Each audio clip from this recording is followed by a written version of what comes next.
Hace 2 semanas tratamos con el primer capítulo de Colosenses.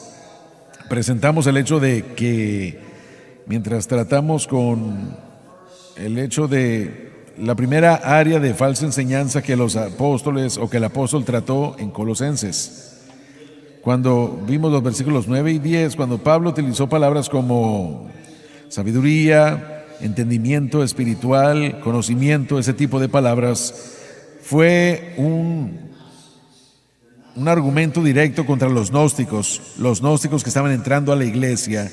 No vamos a pasar más tiempo en eso, pero sí regresa un poco después en otras escrituras. Sin embargo, al explicar o cómo les explicamos, el gnosticismo es de donde tenemos la palabra, o viene de la palabra griega gnosis, de donde tenemos nuestra palabra conocimiento, y los gnósticos eran individuos que se presentaban como que tenían una revelación más alta y sublime, un conocimiento más grande de Dios, aparte de él, no solo la palabra de Dios, pero también aparte del Señor mismo, y era una enseñanza falsa, pero se estaba convirtiendo en un problema prevalente en la iglesia primitiva, y el gnosticismo aún existe el día de hoy, y vamos a tocar eso en otras semanas por venir.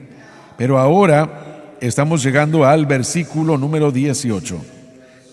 Y me da mucho gusto de tener al doctor David Watts, al doctor Dupree con nosotros. Saben que estoy rodeado de doctores aquí y hay suficiente conocimiento aquí mismo entre estos dos para poder irnos en un cohete a la luna. Vamos a comenzar con el versículo 18 y voy a leer el texto, y Dave, le pido a usted que lea las notas del comentario. Y él es la cabeza del cuerpo, que es la iglesia. El creador del mundo también es la cabeza de la iglesia. Él es el principio. Se refiere a Cristo como el origen o el principio de la iglesia. El primogénito de los muertos. No se refiere a Jesús, que es nacido de nuevo como algunos enseñan, sino más bien que Él fue el primero que se levantó de entre los muertos con respecto a la resurrección para nunca morir jamás. Para que en todo tenga Él la preeminencia. Él es el primero y supremo, todo como se relaciona con la iglesia. Padre, venimos ante ti en el nombre de tu Hijo Jesús. Señor, qué privilegio es abrir la palabra de Dios y compartirla con tu pueblo, la iglesia. Pedimos tu unción, no solo unción para enseñar, pero unción sobre tu pueblo para recibir y para comprender, y te damos a ti toda la gloria y la alabanza, y todos decimos amén y amén. Pablo, ahora entrando aquí en este versículo 18, él realmente está especificando la supremacía de Cristo en todas las cosas. Y cuando él dijo que él es la cabeza del cuerpo, la iglesia, literalmente dice lo que significa, o significa lo que dice. Hay una cabeza en la iglesia y es Jesucristo. No es los superintendentes, ni los supervisores, ni alguna persona de origen humano, sino solo hay una cabeza en la iglesia, y como les dije, ese es el Señor Jesucristo. Y Él no es una cabeza pasiva, Él es una cabeza activa. Él es el que traza la misión de la iglesia, que es ir a todo el mundo a predicar el evangelio a toda criatura. Y quiero decirles esto como una nota adicional: no es la responsabilidad del pastor edificar la iglesia. Es su responsabilidad, es su trabajo salir a donde usted vive para invitar a los que están alrededor de ustedes, amigos, parientes, sea lo que sea, para traerlos a la iglesia. Ahora, les menciono esto por una razón. Yo le animo a todos ustedes, yo les pido a todos que hagan esto, y eso es que hagan esto un tema de oración. Señor, muéstrame a alguien que necesite estar en la iglesia, que tú quieres con quien yo hable. En otras palabras, sean dirigidos por el Espíritu, porque yo les garantizo, ya sea en su vecindario, enseguida de su casa, al frente de su casa, tal vez una persona que sea un conocido distante en la ciudad o familia, hay alguien que realmente está buscando que alguien los invite a la iglesia. Tal vez no lo sepan, pero están buscando una respuesta. Y al invitarlos a la iglesia, muy bien pudiera ser ese ímpetu que los traiga a ese conocimiento de salvación de Jesucristo. yo les estoy pidiendo que lo hagan un tema de oración. Señor, tú sabes, conoces a mi círculo de amigos. Tú sabes con quién entro en contacto. Quiero que me muestres a la persona a quien tú quieres que yo vaya y comienza a animarlo y a invitarlo para que venga conmigo a la iglesia. Y muy bien pudiera ser que esa persona, el Espíritu Santo, muy bien pudiera ser que ese sea su momento para la vida o la muerte. Muy bien pudiera ser así de cerca. Así que piensen esto. La palabra iglesia significa asamblea, la congregación llamada. La iglesia no es una congregación, sino el cuerpo místico de Cristo. No es un edificio, perdón, sino el cuerpo místico de Cristo. Miren, como yo que fui a un país en África, en un suburbio de Sudáfrica, perdón, de Johannesburgo, yo nunca había estado con gente que nunca había visto antes en mi vida, que jamás había conocido antes, no sabía nada acerca de ellos, no conocía sus nombres. Pero cuando yo entré, éramos familia, porque nosotros somos miembros de una familia, el cuerpo de Cristo. Miren, yo no puedo explicárselos. Cuando usted entra, no hay barrera. Hay una hermandad, una comunión. Cuando yo entré, y eso es, miren, cuando uno entra es como que uno está con familia, y uno sí está con familia, la familia de Dios. Teníamos a gente de otras partes de Sudáfrica, muchos que hicieron viajes largos. Estábamos con un grupo que había venido de Botsuana, una nación pequeña que está dentro de Sudáfrica, pero es una nación independiente. Y un grupo entero que vino, y no recuerdo de qué tribu eran parte de ellos, pero todos, aunque ellos hablan inglés, es el lenguaje principal, pero afrikaans realmente es el lenguaje de la población blanca, es una mezcla de danés y alemán. Entonces, aunque algunos hablaban afrikaans y algunos hablan Xhosa y otros hablan Zulu, todos hablamos el mismo lenguaje de ser uno en Cristo. Es una dinámica viva, un organismo vivo. Y la vida y el aliento y el poder de la iglesia viene a través del Señor Jesucristo, a través de la persona y la operación del Espíritu Santo. Él nos une, Él nos reúne, nos unifica. La iglesia era una iglesia de las Asambleas de Dios en Cleveland, Tennessee, una de las suyas. Y gente maravillosa, pero habían personas que eran de AFM, que es otra denominación pentecostal. Habían personas que eran miembros en Cristo, es otra iglesia o denominación pentecostal. Habían personas que eran pentecostales protestantes, que son las 4 denominaciones pentecostales principales, y habían también personas que vinieron de iglesias carismáticas y otros. Pero el punto es que, aunque hay diferentes nombres en la iglesia, aún es una iglesia. Es el cuerpo de Cristo. El hombre es el que divide la iglesia.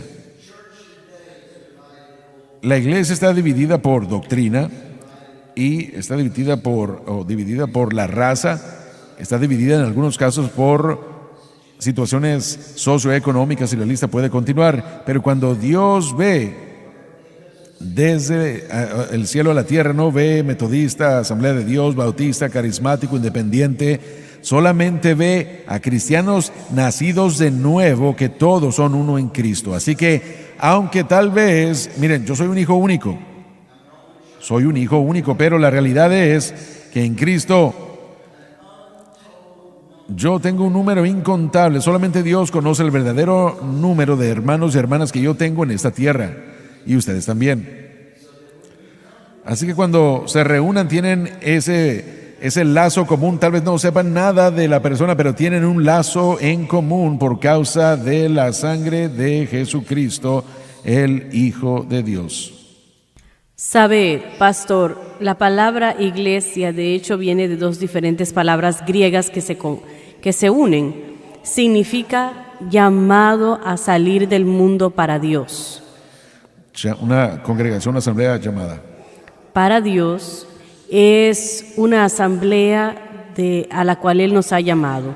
Y no se trata de una denominación ni de un movimiento, se trata de personas que aceptan quién es Jesús y le reciben a Él como su Señor y Salvador y creen en lo que Él hizo por ellos en la cruz. Ahí entonces se convierten en parte de esa iglesia. Y la iglesia del Señor Jesucristo debe ser un organismo vivo, lleno de vida, lleno de actividad.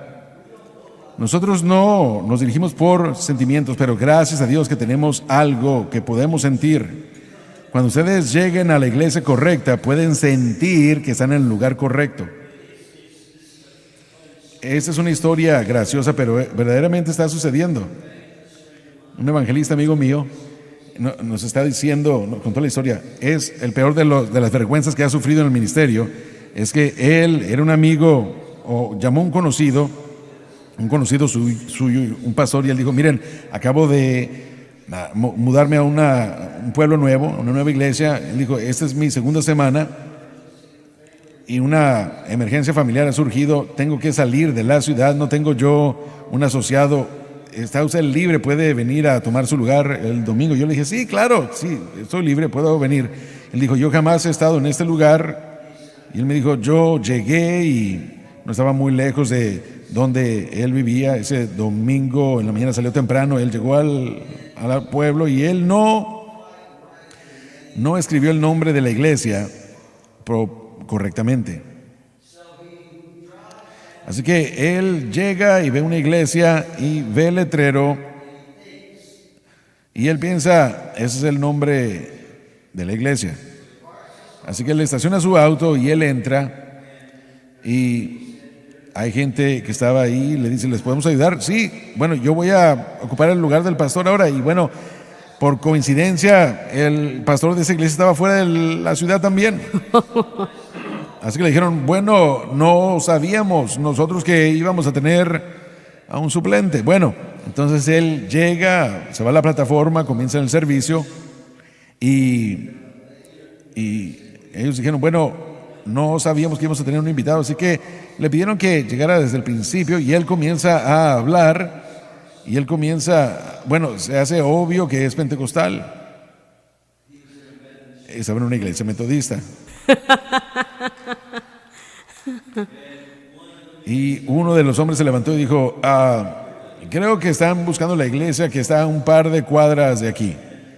Y bueno, fue bastante vergonzoso para él, pero bueno, eso es desafortunado. Así es como las cosas son. No hay vida en muchas iglesias, pero la verdadera iglesia del Señor, cuando yo entré a esa iglesia el viernes en la noche, cuando yo entré se podía sentir el Espíritu de Dios. Estaba ahí presente desde el principio. Y yo quiero hacer otra declaración: cuando usted entre al centro familiar de adoración, usted puede sentir el Espíritu de Dios, y eso es algo que usted no debe tomar por sentado. Dice: y Él es la cabeza del cuerpo, que es la iglesia. Lightfoot, un autor cristiano, dice que Cristo es el poder que sostiene, que dirige, que guía, el manantial principal de su unidad, el centro de su unidad y la simiente de su vida. El propósito entero de nuestra reunión o de nuestra congregación es de reunirnos para que el Espíritu Santo haga la obra, para moverse en el corazón y la vida. Si el Espíritu de Dios está en la iglesia, si hay un pecador allí, va a haber convicción sobre él o sobre ella. Si hay enfermos, pueden ser sanados. Si hay corazones quebrantados, pueden ser sanados. Y no importa realmente cuál sea el mensaje o de qué se trata el mensaje. Miren, el mensaje puede ser sobre cualquier tema bajo el sol, pero si el Espíritu de Dios está allí, Él sabe lo que se necesita en el corazón y en la vida, y Él es el que puede ministrar al corazón. Él dijo que es el principio. Se refiere a Cristo como el origen de la iglesia. Él es el creador de la iglesia. La iglesia nació el día del Pentecostés.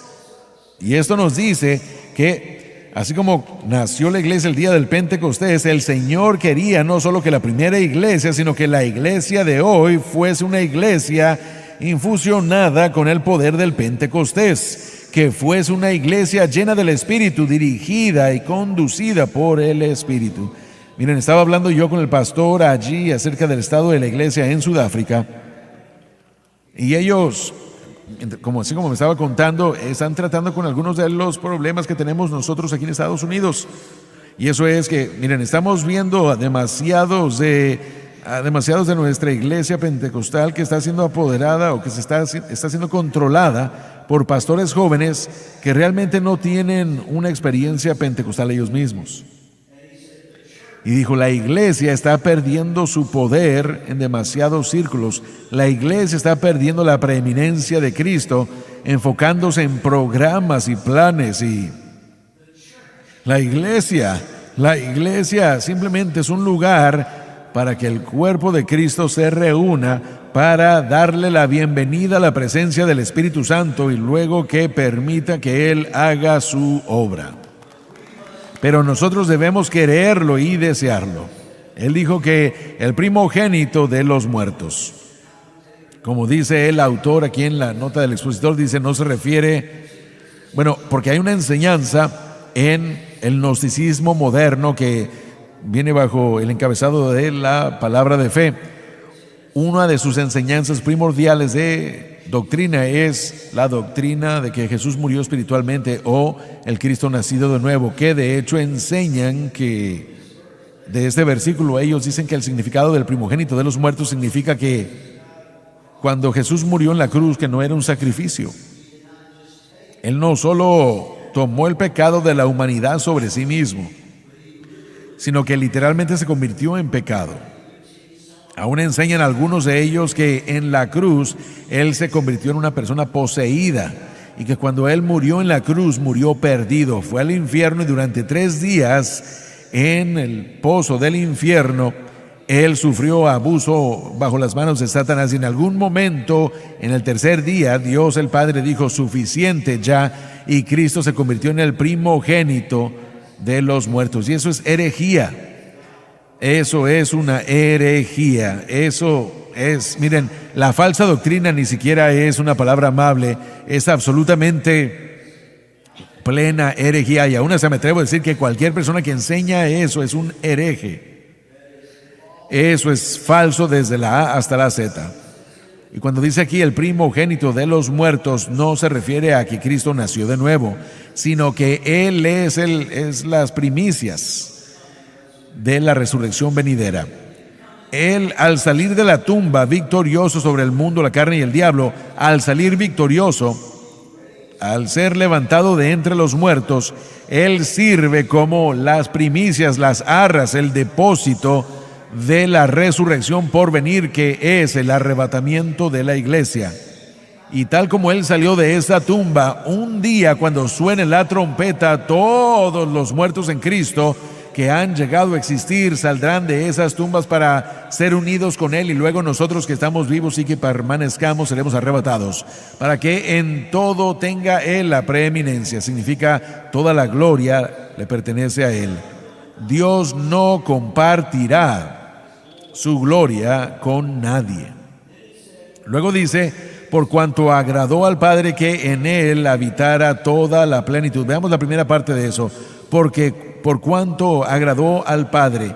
Agradar en el griego significa pensar que es bueno y quedar bien agradado. Hacemos la pregunta, ¿con qué se agradó el Padre? Y realmente la respuesta no está en el versículo 19, sino en el versículo 20, porque la respuesta en lo que le agradó fue el Calvario.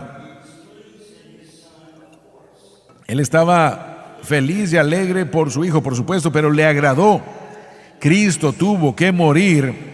Se requería una muerte, se requería un precio que se tenía que pagar para redimir al hombre. El hombre, como les mencionamos hace 2 semanas, el hombre no podía pagar esa deuda porque todo el hombre era culpable.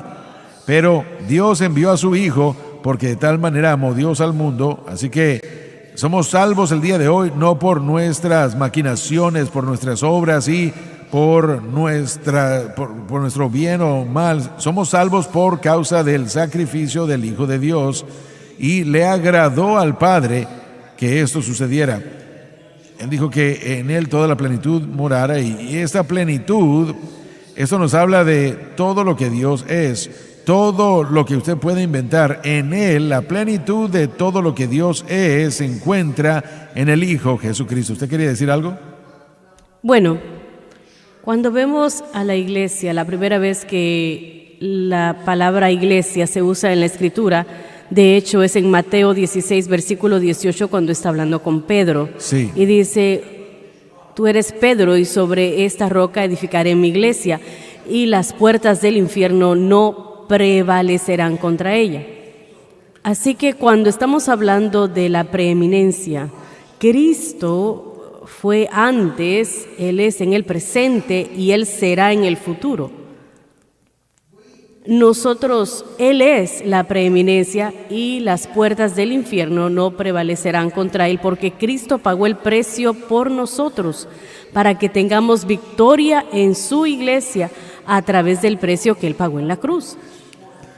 Es importante en el versículo 19 notar que la palabra plenitud se usa de la palabra griega poroma, y la palabra significa la totalidad de todos los atributos divinos de Dios. Y Pablo enfatiza, especialmente para los gnósticos y para los maestros falsos, de que Cristo es totalmente Dios, plenamente Dios, que no es un Dios menor, porque parte del gnosticismo enseña de que Cristo no es igual a Dios, sino que es un Dios menor. Así que Paloma indica ahí que Él es la totalidad de todos los atributos divinos de Dios, que Él es Dios.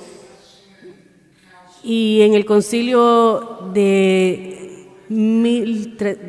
325, cuando estaban componiendo esa definición de la Trinidad, eran muy específicos, porque cada generación trata con falsa doctrina, y esos que seguían Arius decían que Cristo no era Dios, que era menor a la misma sustancia de Dios, de que Él no era similar a Dios. El término griego ahí es enhomios, que significa similar, pero querían poner homiousis, que significa de la misma sustancia. Y es importante porque mucha gente tiene un punto de vista errado de Cristo en la Trinidad. Y esta enseñanza de Pablo, él enfatiza de que Jesús es Dios, Él es la plenitud de Dios, Él es la preeminencia. La preeminencia de Cristo es muy importante acá, y obviamente de que Cristo no solamente es el creador de todas las cosas, pero Cristo es la cabeza de la iglesia. Él es el gran pastor. Nosotros estamos debajo de Él como pastores. Hay momentos que el pastor dice: yo soy el pastor de la iglesia. Nosotros somos los que estamos debajo del pastor. Jesús es el gran pastor. Así que creo que es importante que enfaticemos eso una vez más, porque aún hoy en día hay muchos malos entendidos acerca de la Trinidad de Dios y la deidad. Y solamente para poner ahí un anuncio, la edición de abril de la revista del Evangelista tendrá mi artículo sobre la iglesia primitiva y ese concilio, y ese es mi aviso. No lo he entregado, así que no va a ser hasta abril, para que lo sepan. Bueno, no puedo esperar. Sí, yo sé que usted estará ahí esperándolo. Yo voy a firmarle una copia. Y la voy a enmarcar. Bien, la van a marcar. Por alguna razón. Versículo 20, y por Él reconciliar todas las cosas, así pacificando por la sangre de su cruz, así lo que está en la tierra como lo que está en los cielos. Esa primera parte de esta declaración, y por Él reconciliar, está hablándonos, y pueden ver las notas ahí, de esa paz justificadora. El hombre, por causa de la caída, el hombre está en enemistad con Dios. Hay una separación allí. El pecado causa la separación. Al morir Cristo en la cruz, Él satisfizo las leyes y las demandas de la ley. Él hizo posible que el hombre se pudiera reconciliar con Él. Utiliza esa palabra reconciliar y vamos a hablar de esto un poco más adelante. Pero en el griego, hacer la paz significa unir. Cuando Él murió en la cruz, no solo Él vino a satisfacer la ley que Dios demandaba, la ley justa que Dios demandaba, no solo abrió camino trayéndonos al rebaño, sino que la enemistad, la guerra y el muro de separación que estaba entre Dios y el hombre había sido derrumbado, y ahora ya no hay más guerra, ya no hay más muro, porque somos justificados, estamos en paz para con Dios, hemos sido reconciliados a Él. El hombre fue creado en una unión perfecta, pero por causa de la caída de Adán, el hombre se separó. Pero ahora, y puedo sentir eso, ahora que somos salvos, hay una reconciliación. Estamos juntos, somos justificados, ya no hay guerra más que paz en nuestro corazón y en nuestra alma, porque estamos en una posición recta y justa con el Señor Jesucristo. Sabe, pastor, mientras usted dice eso, pienso en el libro de Hebreos capítulo 2, versículo 10 y 11, que explican esto y dice, porque convenía a aquel por cuya causa todas las cosas y por quien todas las cosas subsisten, que habiendo de llevar muchos hijos a la gloria, perfeccionase por aflicciones al autor de la salvación de ellos. Porque el que santifica y los que son santificados de uno son todos, por lo cual no se avergüenza de llamarlos hermanos. Nosotros somos santificados a través de lo que Cristo ha hecho por nosotros y somos hechos uno, como usted ha estado señalando, todo por la obra consumada de Cristo. Luego dijo, por la sangre de su cruz, así fue como se hizo. Tenemos que entender que esto nos trae de vuelta al enfoque de cómo es que todo esto sucedió, y fue en la cruz del Calvario. El hombre estaba perdido, la ley había sido rota, el hombre debía morir en sus pecados e irse al infierno, pero a través de la cruz el hombre fue reconciliado de vuelta a Dios. Todo el propósito de todo esto era asegurarse de que nosotros no quitemos el énfasis de la cruz. La cruz debe estar al frente de todo lo que nosotros somos y de todo lo que nosotros creemos. La sangre de Jesucristo es el único medio por el que la expiación se pudiera lograr. Él tuvo que derramar su sangre, no para cubrir nuestro pecado, sino para quitarnos el pecado. Y eso es lo que el derramamiento de su sangre fue. La sangre de toros y machos cabríos solamente cubría el pecado del hombre, pero cuando Jesús murió en la cruz, su sangre no cubrió nuestro pecado, su sangre lavó nuestro pecado. El propósito de su venida no eran los milagros. El propósito de su venida no eran sus mensajes. Eso es importante. No minimizamos sus milagros. No minimizamos las palabras que Él habló, porque sus palabras eran vida. Pero el propósito de su venida a esta tierra era morir en la cruz del Calvario. Así que debemos entender que la cruz no solo es un efecto secundario, sino que es todo el medio de todo. Usted no puede separar la cruz de Cristo del cristianismo. Si usted trata de remover la cruz del cristianismo, todo lo que le queda es paganismo. Así que cuando tenemos a predicadores hoy, yo los he escuchado y algunos de ustedes lo han escuchado, necesitamos alejarnos de la cruz. No somos hijos de la resurrección. Miren, bueno, usted no puede separar la cruz y la resurrección, porque van mano a mano, pero la realidad es que la resurrección no expió por el pecado del hombre. La resurrección no fue lo que vino a satisfacer la justicia de Dios, sino que fue Jesucristo muriendo en la cruz, derramando su sangre por nuestros pecados.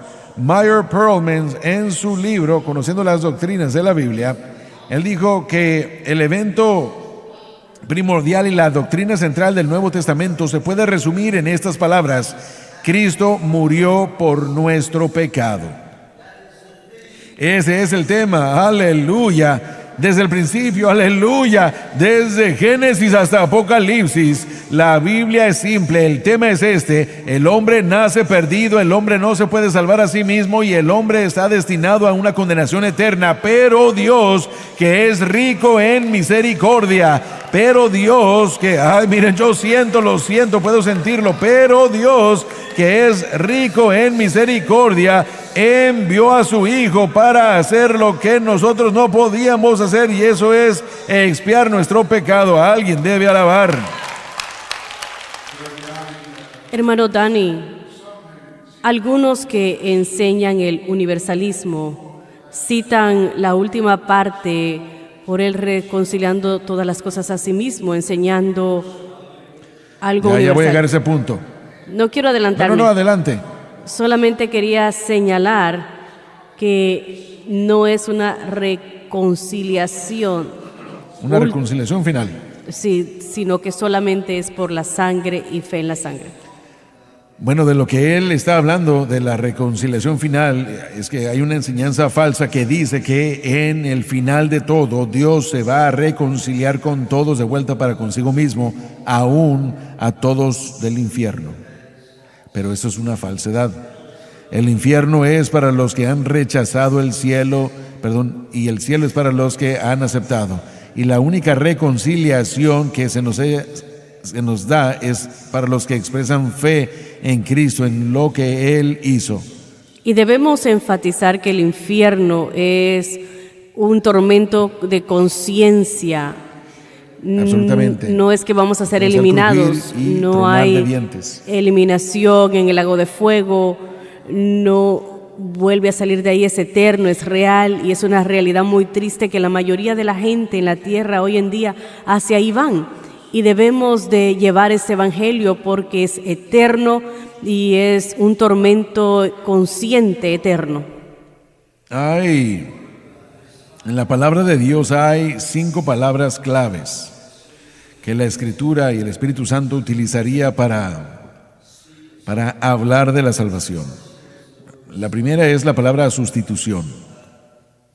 Y nosotros merecíamos la muerte, pero Dios envió a su Hijo y Él se convirtió en nuestra sustitución en la cruz. Esa palabra sustitución, o de hecho realmente se deriva de la palabra vicario, que es de donde tenemos la palabra vicario, y esa palabra es un sustituto, una persona que toma el lugar de otro y actúa en su lugar. Y Él tomó nuestro lugar. Nosotros merecíamos la cruz, éramos culpables, ninguno de nosotros pudiéramos decir que éramos inocentes de ninguna manera, pero Cristo se convirtió en nuestro sustituto. Nosotros somos salvos el día de hoy. Esta es la doctrina de sustitución e identificación.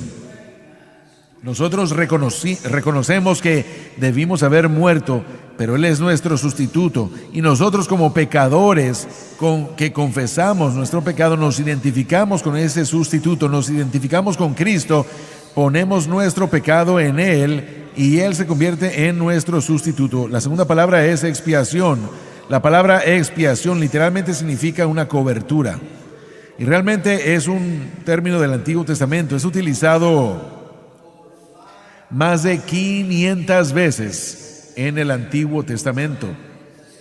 Como les dije, significa una cobertura, y la idea era, en la economía antigua, bajo la ley, cuando alguien que había violado la ley, había pecado y quería hacer restitución, traía a un cordero inocente al sacerdote, y con sus manos, literalmente con sus manos, ponían sus manos sobre la cabeza de ese cordero inocente.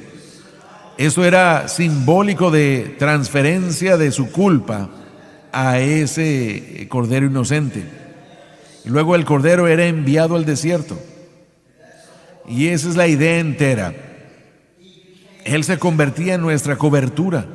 Aleluya.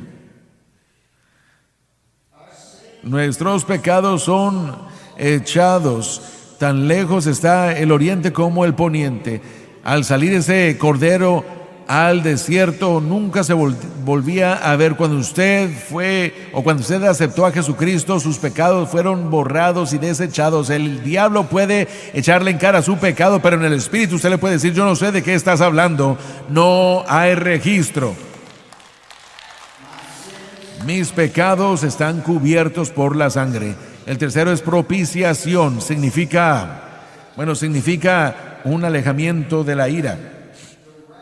La ira de Dios, que debió haber sido derramada sobre nosotros, fue derramada sobre su Hijo Jesucristo en la cruz del Calvario. Y miren, la idea entera es que todo el castigo que nosotros merecemos, Él lo tomó. Él lo tomó. Y todos los pecadores están viviendo en este momento bajo la ira de Dios.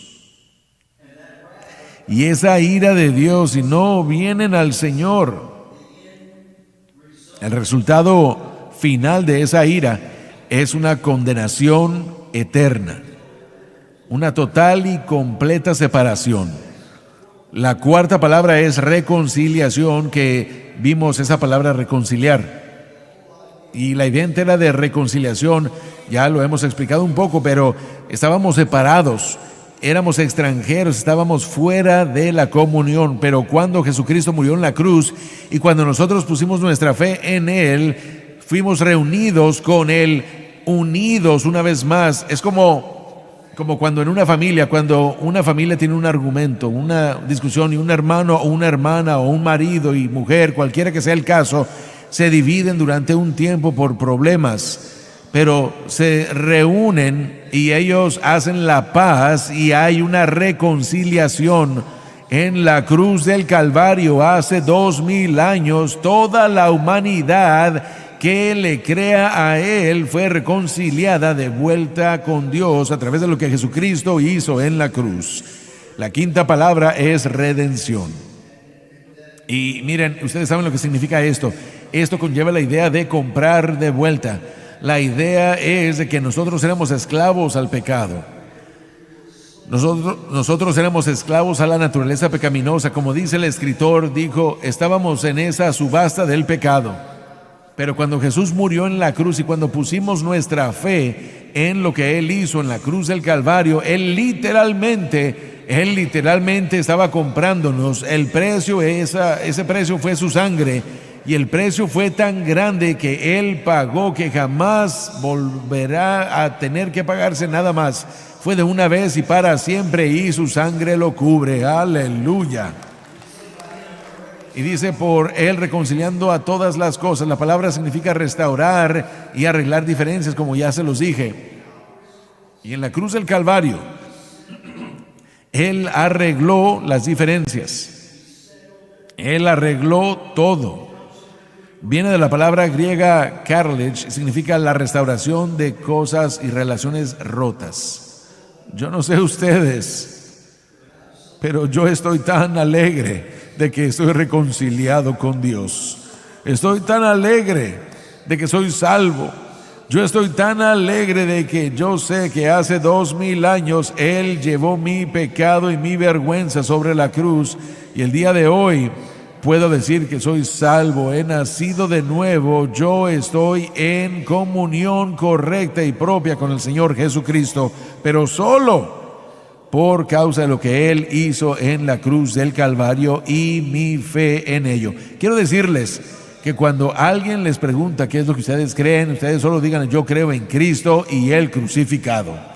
Mi fe está en la cruz, mi fe está en lo que Jesús hizo en el Calvario, mi fe está en la sangre que fue derramada, mi fe está en la victoria, mi victoria está en lo que Jesucristo hizo en la cruz del Calvario hace 2000 años. Eso es lo que yo creo. Y si usted puede creer eso, y si usted se puede aferrar de eso, y si su fe está allí, usted lo logrará. Usted va a lograrlo. Y bueno, ¿necesitan decir algo más o añadirle algo? Amén.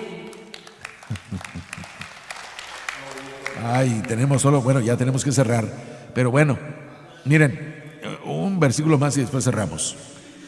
Y el 21 dice: a vosotros también que erais en otro tiempo extraños y enemigos en su entendimiento porque practicaban malas obras, ahora ya os ha reconciliado. Eso resume todo. En otros tiempos éramos extranjeros, separados de Dios. Él está diciendo a los cristianos colosenses, les está diciendo: no escuchen a estos gnósticos, no escuchen a los legalistas que están tratando de traerlos bajo la ley otra vez.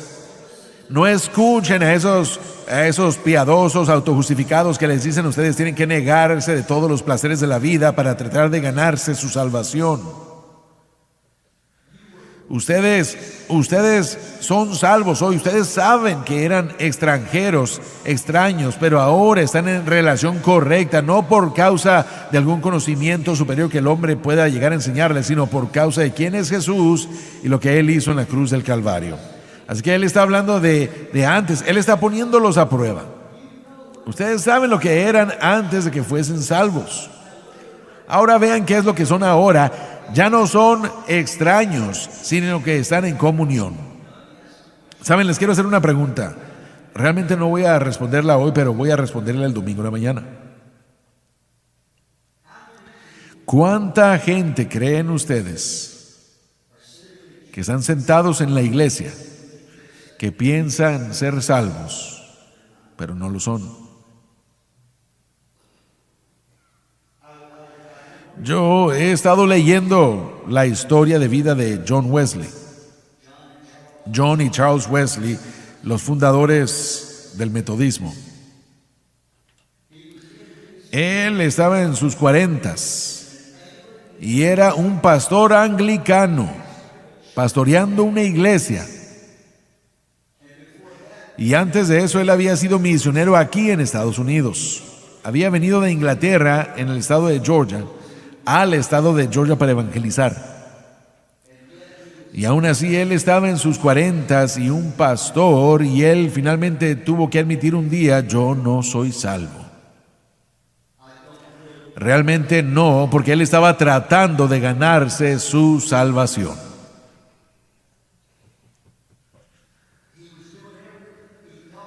Él estaba haciendo todo, él pensaba que conocía el camino, pero la realidad era de que a pesar de sus esfuerzos, él estaba afuera, estaba tratando de ganarse su salvación. Y bueno, yo pudiera continuar, pero voy a tratar con eso el domingo en la mañana, y es un punto muy importante. La palabra significa estar lejos, separado, extraños. La idea es que todos estos colosenses, antes de ser salvos, estaban separados de Dios. Luego dijo: enemigos en su entendimiento, porque practicaban malas obras. Y la idea entera de todo esto es que esa separación, esa naturaleza pecaminosa los llevaba, los dirigía. Su mente estaba entregada, tal como su mente estaba entregada a obras perversas y malas, y esa es la idea entera de eso. Pero ahora ya os ha reconciliado por lo que Él hizo en la cruz del Calvario. Continuaremos el próximo miércoles con el versículo 22. ¿Disfrutaron esta enseñanza? Amén. Quiero que ustedes se pongan de pie, por favor. Y miren, mientras están ustedes allí, quiero decirles que olvidé mencionar que si no tienen el comentario de Colosenses, tienen que ordenarlo. Pueden ir a Shop JSM ahora mismo, y hay muchísimo más en este comentario que va a hacer resaltar, que papá resalta, que no tenemos el tiempo para tratar con ello el día de hoy. Pero Padre, venimos ante ti en el nombre de tu Hijo Jesús. Señor, te damos gracias porque somos salvos. Gracias por la sangre, gracias por la cruz. Damos gracias porque ya no somos enemigos. Damos gracias porque ya no somos extranjeros, ya no somos extraños ni enemigos, sino que somos hijos e hijas por lo que tú hiciste en la cruz del Calvario, derramando tu sangre. Toma la enseñanza de hoy, llévala al corazón de tu pueblo, y que el fruto surja de ahí. Y te damos toda la alabanza y toda la gloria. Y todos decimos amén. Démonos la vuelta y despidámonos. Nos vemos el domingo en la mañana. I want to thank you, Jesus.